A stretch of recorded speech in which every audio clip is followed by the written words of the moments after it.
அனைவருக்கும் வணக்கம்.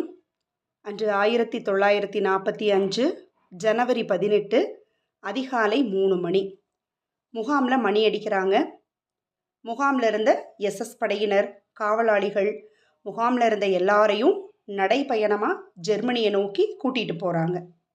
என்ன காரணம் அப்படின்னா, ரஷ்ய படைகள் ஜெர்மனிக்குள்ளே நுழைஞ்சிட்டதா அவங்களுக்கு தகவல் கிடச்சிருச்சு. முகாமில் நடந்த எந்த கொடுமைகளுமே அவங்களுக்கு தெரிஞ்சிடக்கூடாது அப்படிங்கிறதுக்காக முகாமை வெடி வச்சு தகர்த்திடுறாங்க. அத்தனை யூதர்களையும், அந்த முகாமில் அடைக்கப்பட்டிருந்த அத்தனை பேரையும் வேகமாக விரட்டிட்டு போகிறாங்க.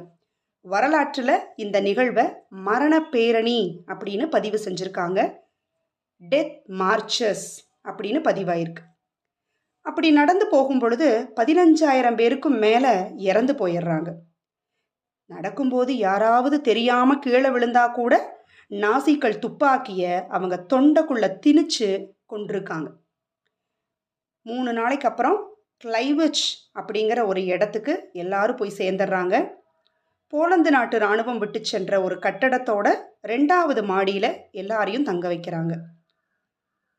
அங்கிருந்து சில நாட்கள் கழித்து அங்கிருந்த யூதர்கள் எல்லாரையும் பூக்கென்வால்ட் முகாமுக்கு மறுபடியும் கூட்டிகிட்டு போகிறாங்க ரயில் மூலமாக. கடும் குளிர் தாங்க முடியாமல் அந்த ரயில் பயணத்தின் போது நிறைய பேர் இறந்து போகிறாங்க. இறந்த உடல்களை எல்லாம் மற்றவங்கெல்லாம் எடுத்து அங்கிருந்த தகன அறைகளில் வைக்கணும்.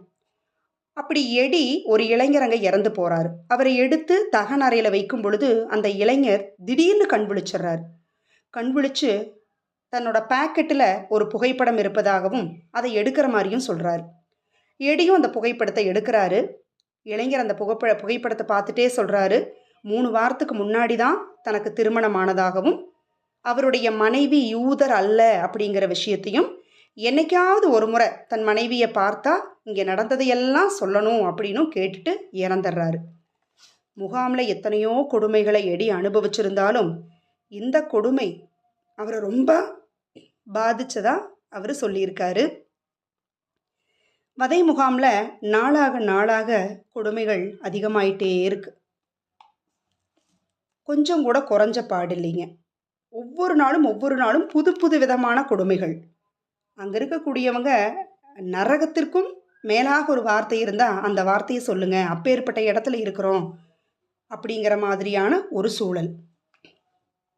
அங்கிருந்து ஒரு சில நாட்களுக்கு அப்புறம் எடியை வேற ஒரு சின்ன முகாமுக்கு மாற்றிடுறாங்க. ஏன்னா எடிக்கு போர்க்கருவிகள் செய்ய தெரியும் அப்படிங்கிற காரணத்தினால 4 மாதங்கள் எடி அந்த முகாமிலிருந்தே போர்க்கருவிகளை செய்கிறாரு. 4 மாதங்களுக்கு அப்புறம் ரஷ்ய படைகள் அந்த முகாமை முற்றுகையிட்டுறாங்க, கிட்டத்தட்ட அடைஞ்சிடுறாங்க.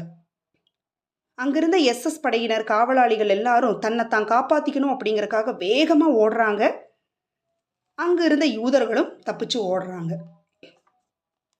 எடியும் ஓட ஆரம்பிக்கிறாரு. எங்கே அவருடைய கால் ஓடுதுன்னு அவருக்கே தெரியல.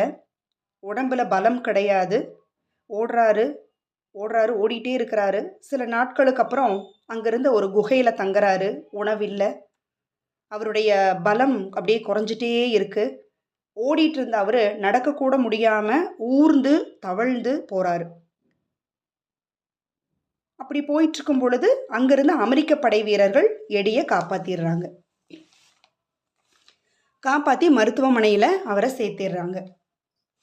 பிழைப்பதற்கு கிட்டத்தட்ட 35% மட்டும்தான் வாய்ப்பு அப்படின்னு அங்கே இருக்கிற டாக்டர்ஸ் சொல்லிட்டாங்க.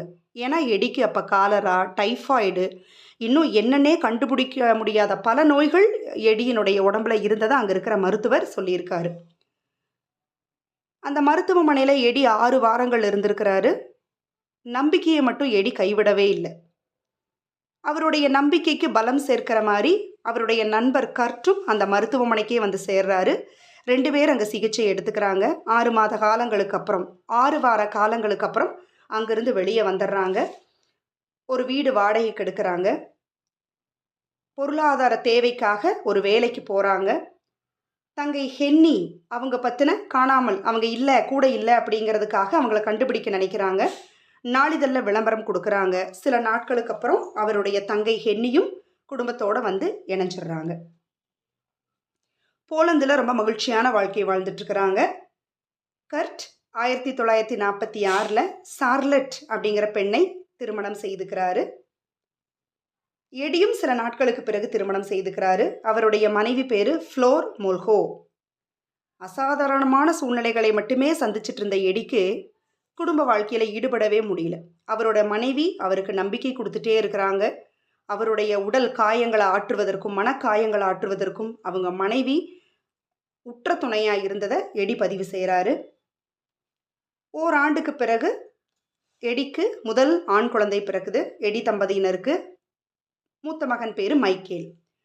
எடி பதிவு செஞ்சிருக்காரு, எத்தனையோ கொடுமைகள் இருந்த போதிலும் அனுபவிச்சிருந்த போதிலும் எனக்கான முதல் சந்தோஷம், மிகப்பெரிய சந்தோஷமே என்னுடைய ஆண் குழந்தை, என்னுடைய மகன் பிறந்த அந்த தருணம் தான் அப்படிங்கிறாரு. அந்த நொடி எடி எடுத்த முடிவு என்ன அப்படின்னா, எத்தனை சிரமங்களை நம்ம கடந்திருந்தாலும் இனி வரக்கூடிய ஒவ்வொரு நாளையும் நம்ம மகிழ்ச்சியான நாளாக கழிக்கணும் அப்படிங்கிற முடிவெடுக்கிறாரு.